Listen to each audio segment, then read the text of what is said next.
turabasuje mwese twifuza kugira ibihe byiza ahantu hose muri kandi tubaye ikaze muri iki kiganiro amazi n'amashanyarazi mu iterambere ry'igihugu mukaba muri kumwe nanjye Umutoni Hadia.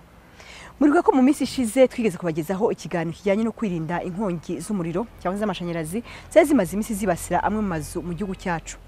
N'uyu munsi rero nibyo tugiye kongera kuganiraho kugira ngo murusheho kwirinda kubera ko inkongi y'umuriro yarushijeho kwiyongera muri iyi minsi. Ibisobanuro birambuye ni muri kino kiganiro.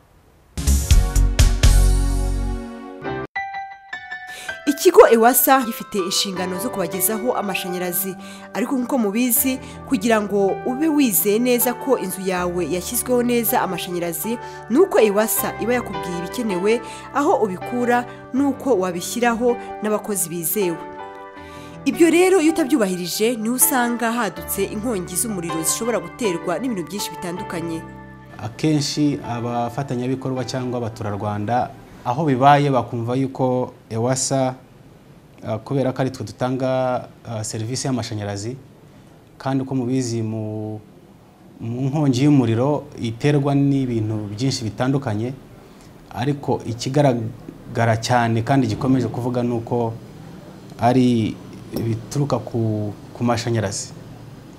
Nagiraga wenda ngo nsobanurire abafatanyabikorwa bacu mu buryo dutanga serivisi tugerageza no gukumira imbogamizi cyangwa uruhare rwatuma haba ishya riturutse ku mashanyarazi. Installation zacu kuva ku ngomero kugeraho noneho aho twita substations, aho duhuriza amashanyarazi noneho kuyohereza mu bakiriya. Ikiduhuza n'umukiriya ni cash power. Icyagaragaye mu bimaze gutangazwa na polisi ndetse na raporo zimaze gutangwa n'abatekinisiye bacu nuko inzu zose zimaze gushya ni kubera installation zimbi. Uburyo abakiriya bacu mu by'ukuri bubaka amazu ntago bita nibura kugenzura izo installations baba barakoze. Ewasa ikurikirana kuva ku ngomero aho amashanyarazi aturuka gukomeza kugeza ku mufatabuguzi, ikagarukira kuri cash power kubijyanye n'ishyirwa ry'amashanyarazi mu nzu umufatabuguzi ubyikoreshereza.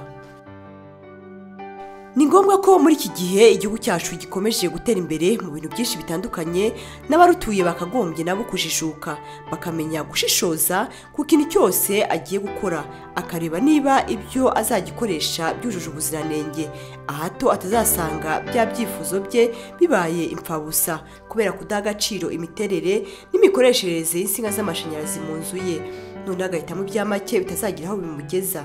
Icyambere cyakitondewe ni ukumenya n'ibikoresho ki ngiye gukuza aya mashanyarazi yajya iwanjye. Icya kabiri ni muntu kigiye gukora umurimo wo gushyiramo amashanyarazi mu nzu yanjye. Icya gatatu cy'ingenzi ni ukumenya ko ayo mashanyarazi agiye iwanjye Ewasa nk'ikigo hari test yakoze kugira ngo imenye ko bankoreye umurimo unoze. Muri rusange ibyo bintu koko ntabwo byubahirijwe igihe kinini, ku buryo inyubako nyinshi zifite za installation zishaje kandi zitujuje ubuziranenge. Niyo mpamvu rimwe na rimwe hagenda haba impanuka.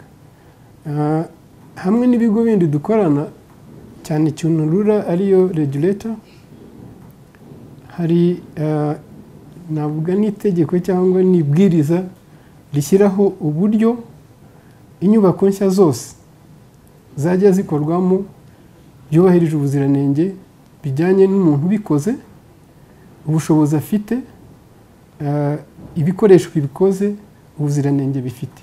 Hari standards zigomba kubahirizwa kugira ngo nyirinzu aba afite uwo mutekano na safety measures, kugira ngo hatagira iyo nkongi y'umuriro iba yaturutse wenda kuri kote yacu cyangwa se muri installations imbere.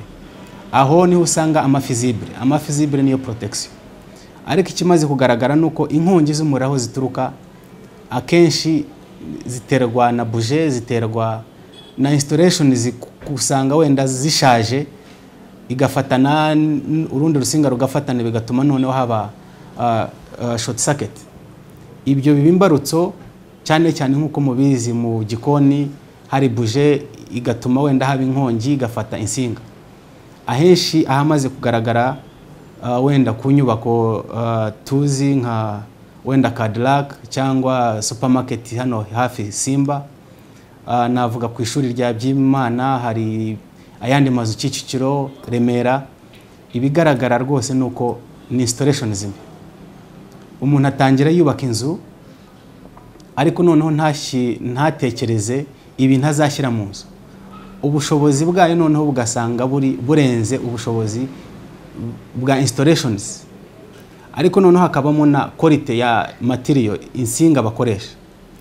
Iyo ari mbi byagera igihe wenda mu myaka bitewe no kutamenya neza iza agomba gukoresha, hari noneho niziba zishyuha kubera quality ya material na core. Ahantu henshi twagiye dutabara nubwo iperereza rikigenda ricukumbura kugira ngo tuzamenye neza nyirizina umuriro wahanaha watewe n'iki. Iyo witegereje usanga hari uburyo bwinshi buhari bukomoka mu gukoresha nabi amashanyarazi dukoresha mu ngo, mu nyubako zitandukanye, aho dukorera cyangwa se aho abantu bidagadurira. Usanga inyubako yaragenewe guturwamo mu gihe gitoya, uko amajyambere agenda atera imbere umuntu akumva yakwiyungura mu buzima. Yanzu yaratuyemo noneho akayigirira urubyiniriro, akayishyiramo za restaurant, akayishyiramo amamashini amesa, ku buryo za installation zari mu nzu azihaye gukenera umuriro mwinshi, kandi azihaye gukenera umuriro mwinshi ariko ahabwa umuriro ukwiye kugaburira ibitarenze ya nyubako yo guturamo. Harimo n'ikintu kijyana no gusana amazu. Abantu basaba impushya zo gusana cyane cyane hano muri Kigali cyangwa se no hirya no hino mu mijyi y'u Rwanda, ugasaba gusana, ariko mu byo usana ikaba ari ukuvanaho amabati, ikaba ari gusiga amarangi, ari gukibagirwa ko n'insinga zawe ziri hanze, noneho mu nzu uko mukora iki mukamenaho amazi. Ibyo byose ni ingaruka mbi yo gukoresha amashanyarazi dufite. Inkongi z'umuriro zimaze igihe zibasira igihugu nk'uko mwagiye mubikurikira mu biganiro bitandukanye, ndetse n'ibisobanuro murimo guhabwa. Ziraterwa n'ibintu byinshi, nubwo benshi ako kanya iyo bahuye n'ikibazo bahita batekereza EWASA. EWASA ikaba ifite ishami rishinzwe gukurikirana ibijyanye n'impanuka z'amashanyarazi, ku buryo iyo ubushakashatsi bugaragaje ko ikibazo cyaturutse kuri EWASA wishyurwa nta mananiza. Bundi mpereye ku buzima bwa muntu busanzwe, hari impanuka ziguturukaho, hakaba n'impanuka zishobora kuguturukaho. Ushobora no kugira izo wiba wumva wowe ubwawe wakwishyura, ariko hakaba n'izishobora kuza zikuremereye ku buryo wowe ubwawe udashobora kuhita ubona amafaranga cyangwa ubundi bushobozi bwo kubyishyura ku buryo bwihuse. Ni muri urwo rwego EWASA yaba yarafashe ubwishingizi bw'iby'abandi yaramuka yaryozwa igihe bifitemo uruhare. Ntabwo impanuka zose z'amashanyarazi cyangwa iz'amazi twakwita ko EWASA bifitemo uruhare. Hari igihe bifitemo uruhare, hakaba n'igihe ibitafitemo uruhare. Yenda ntanze urugero rw'igihe bidafitemo uruhare, tuvuge nk'umukiriya wubakiye hejuru y'itiyo y'amazi. Icyo gihe itiyo y'amazi nitoboka warayubakiye hejuru uzi neza ko ihari, ntabwo EWASA izakwishyura icyo gihe. Cyangwa se warakoze mu nzu yawe ugashyiraho amashanyarazi, ugashyiramo ibikoresho bidafite ubuziranenge, cyangwa se ugashyiraho umufundi ubikora akabikora nabi, icyo gihe amashanyarazi agutwikiye ntabwo EWASA icyo gihe yakwishyura. Igihe rero bigaragaye ko EWASA ifite uruhare muri iyo mpanuka, niho twebwe tuza gufasha wa muntu wagize impanuka. Nk'uko Madamu Aimable abisobanuye, iyo bigaragaye ko EWASA ifite uruhare ku nkongi y'umuriro yabaye, uwangirijwe nawe hari ibyo asabwa, noneho bakabigeza ku mwishingizi ufitanye amasezerano na EWASA, ndetse bakanakurikirana mu gihe inkongi yaba yagize abo yangiza ku rwego rw'ubuzima, kandi iyo serivisi igakorwa ku buntu. Muri make hagira impanuka zikunda kugaragara mu buryo bubiri. Uburyo bwa mbere bishobora kugera ku bintu, uburyo bwa kabiri ni ibyo bigera ku bantu. Rero uburyo tukurikirana ibyo bintu bibiri biba bitandukanye. Mu byerekeye niba ibintu byangijwe n'ibintu, tusaba abo bantu bagize izo manuka kubera ko tumenyeshwa izo gahunda cyangwa ibyo bibazo n'abakozi ba EWASA, tukabasha kubafasha kugira ngo tubereke ibisabwa kugira ngo babashe kubishyura. Tukabereka ko ukuntu bagomba kwandika urwandiko, ukuntu bategura ikintu bita devis cyangwa proforma igaragaza liste y'ibyangijwe n'ibiciro byabyo, hanyuma tukanabagaragaza ukuntu bagomba gutanga ikintu kibaranga ko nibo koko bari ku reklama ibyo bintu byangijwe. Niba ni manuka zageze ku mbese zageze ku buzima bw'abantu, icyo gihe tubasaba ko babasha kutubwira umwirondoro w'abantu babashije tuvuge kwitaba Imana cyangwa babashe kugira ibibazo bibajyana tuvuge nko mu bitaro. Muri amasezerano dufite na EWASA n'abaturage nta kintu bishura Alliance Insurance Brokers, kora ko mushingano dufite nizo kubasha kubafasha kugira ngo iyo image, kugira ngo ibyo bintu babangije babashe kubishura vuba bishoboka. So ukurikije izo dufite na statistique y'ibintu tukurikira, usanga amasezerano dufite n'ubwishingizi dossier maze kuzura babasha kudufasha kwishura mu gihe cy'ukwezi cyangwa amezi 3 tukurikije uburemere bw'impanuka yabaye. Mu rwego rwo gukomeza gukumira icyo kibazo kijyanye n'inkongi y'umuriro, EWASA kimwe n'izindi nzego zirebwa n'icyo kibazo ntago zicaye, zirakora ibishoboka byose kugira ngo zishobore kukibonera umuti, nk'uko tubibwirwa n'umuyobozi mukuru wungirije ushinzwe ingufu muri EWASA. Installation ziri mu nzu uburyo zikora ibyo ni client ubikora. Icyo turimo kuganira noneho n'abantu bireba kugira ngo tukumire iki kibazo kirimo kuba kimiriro, nuko twebwe twafashe ingamba tugihagurikira nk'ikigo mu by'ukuri kirimo guhomba, kuko y'umukiriya inzu yihiye mu by'ukuri natwe bitugeraho igihombo. Ariko noneho ni ingamba kizafatwa kugira ngo iki kibazo mu by'ukuri tugikumire, ariko tugihagurukire mu buryo burambye, atari ukuvuga ngo turimo kuzimya imiriro, ariko noneho mu buryo burambye.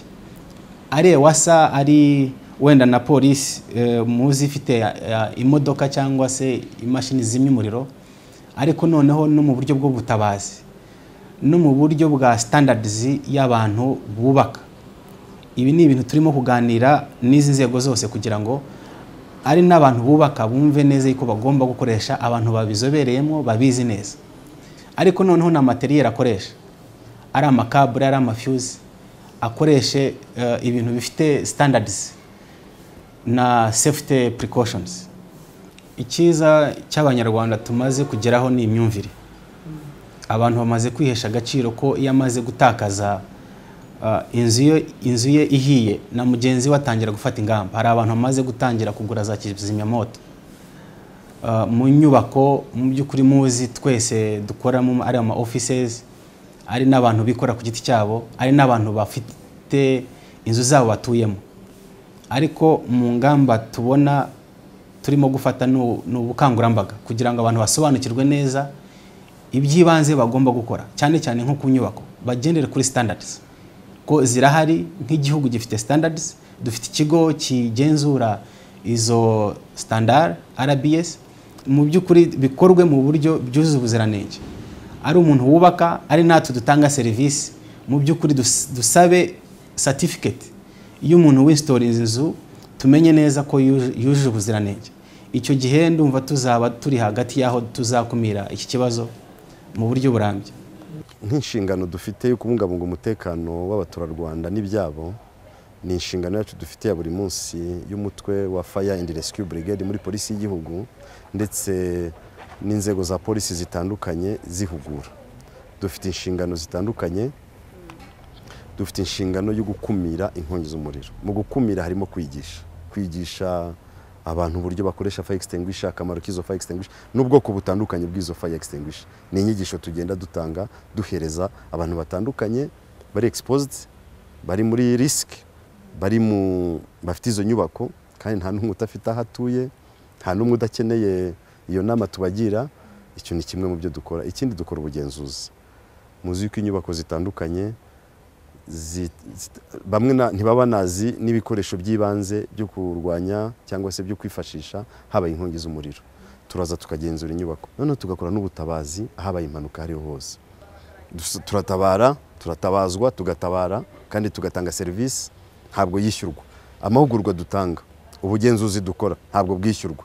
Niyo mpamvu abanyumva kuri aya masaha bakwiye kwitabira gukorana na polisi y'igihugu mu nyungu zo gukumira inkongi z'umuriro no mu nyungu zo kuzakora ubutabazi bwihuse haramutse habaye inkongi z'umuriro. Ikibazo cy'inkongi z'umuriro kirareba buri wese, niyo mpamvu buri wese agomba kwigira inama y'uburyo agiye kubana n'amashanyarazi, cyane ko igihugu gikomeje gutera imbere kandi nta mashanyarazi nta terambere. Inama yo twabagira muri rusange ari inyubako zishaje ari n'inshya zubakwa, twabagira inama niba ufite inyubako utizeye uburyo bayikoreye installation, wagerageza ugashaka umuntu ubizobereye kugira ngo dukumire impanuka zabaho. Kuri uwo muntu ugishaka kubaka akajya yegera ibigo cyane cyane nka EWASA bikamugira inama kuri materiel bayakoresha n'abantu babizobereyemo kugira ngo babe bamukorera umurimo wa installation. Ikindi ntapfe gushyiramo umuriro gusa hatagizeho test, umenye ko iyo installation ya passinga test cyangwa yaba koko yujuje ubuziranenge. Iyo umuntu agize ikibazo cy'inkongi y'umuriro, ikintu cya mbere cyihutirwa ni ukuzimya. Rimwe na rimwe umuriro ukarenga ubushobozi bwe, noneho ibintu bye byinshi bikahangirikira. Ariko ntiwigeze utekereza kwirinda iyo nkongi mbere y'uko ibyo byose biba. Hari uburyo bwinshi ushobora kwirinda inkongi y'umuriro, haba muri installation zawe n'ibindi byinshi byagufasha. Ni iki wowe nyiri gukoresha ibishobora gushya?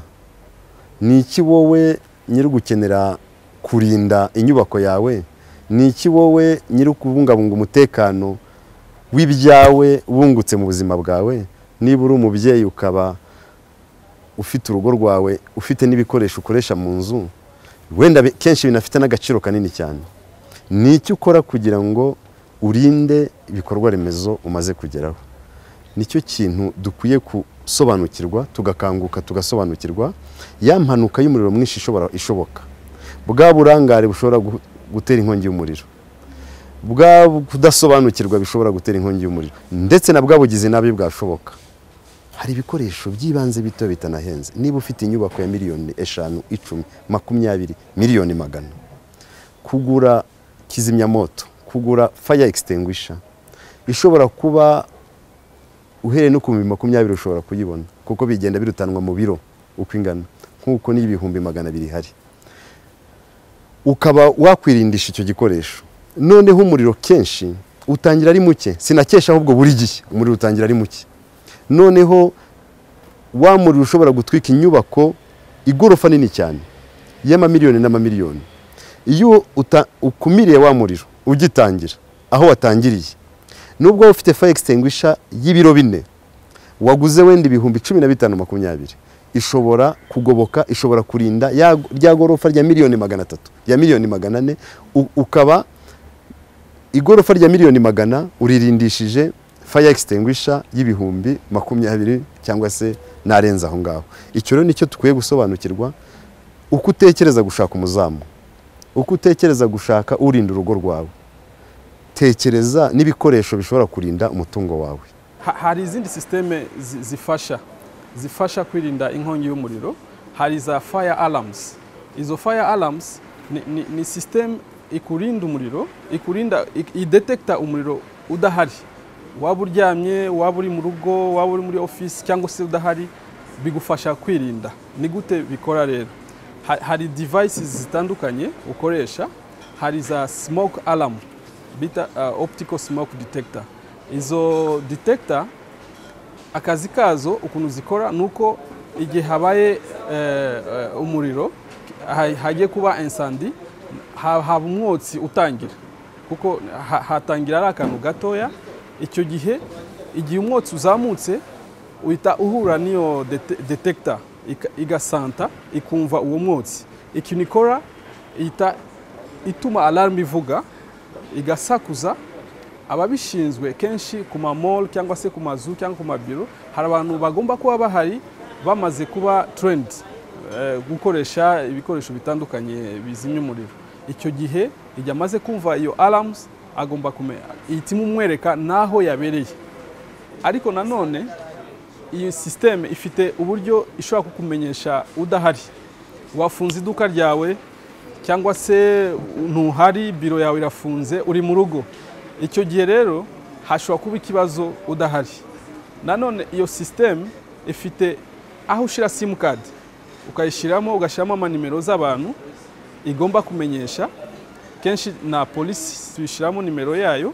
Icyo gihe ku mobile zabo babona ama SMS. Ikindi nabona nanone nagiraho inama nk'abakiriya nanone bagombye gufata n'ubwishingizi bw'ibyabo, kuko nk'aya mazu arimo gushya yarafashe ubwishingizi yakumva afite umutekano, ariko ibintu bihiye nta bwishingizi ufite.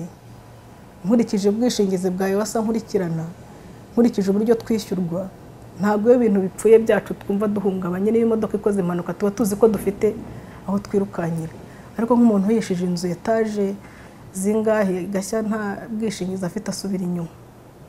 Najya inama rero ko bagombye gushaka kuzo za protection bakarinda ibyabo nabo bakabigiramo uruhare. Nk'uko babivuze, ubwishingizi ni ikintu cyerekeye amahoro mu bintu uba uri gukora. Niba umaze kugura inzu yawe, uri gukora business runaka, ubashije kuba n'ubu ufite ubwishingizi imbere, birakurinda izo nzira zose no ku mutima utazi ukuntu uzabigeraho. Kubera ko niba umaze kugira inzu bakakubwira ngo ubwishingizi cyangwa inzu yabashe kwangizwa kubera ikibazo cy'umuriro, ukeka bwa mbere ko ishobora kuba iwasa. Ariko hari igihe ushobora no gusanga ni mwebwe umuturage cyangwa abandi bantu babashe kufunga nabi amasinga cyangwa za installation ku buryo bagasanga uruhare rwa iwasa rutarimo. Icyo gihe ufite ubwishingizi bwawe buragufasha kugira ngo bazabashe kukwishura, bakagusubiza mu burenganzira bwawe iyo nzu cyangwa umutungo wawe wabashije kwangirika. Baturarwanda mwese, iterambere ry'amashanyarazi ni ishema rya buri munyarwanda wese. Mureke ikibazo cy'inkongi z'umuriro zimaze imizi zibasira igihugu cyacu, buri munyarwanda wese ayifate nk'ari ikibazo cye kugira ngo dushobore kubihashya burundu. Kwifuza ibindi bisobanuro ya telefone n'umurongo wa iwasa utishyurwa 35 35. Bari kumwe nanjye Umutoni Radia, ubwo nawe utaha mu bindi biganiro bya iwasa.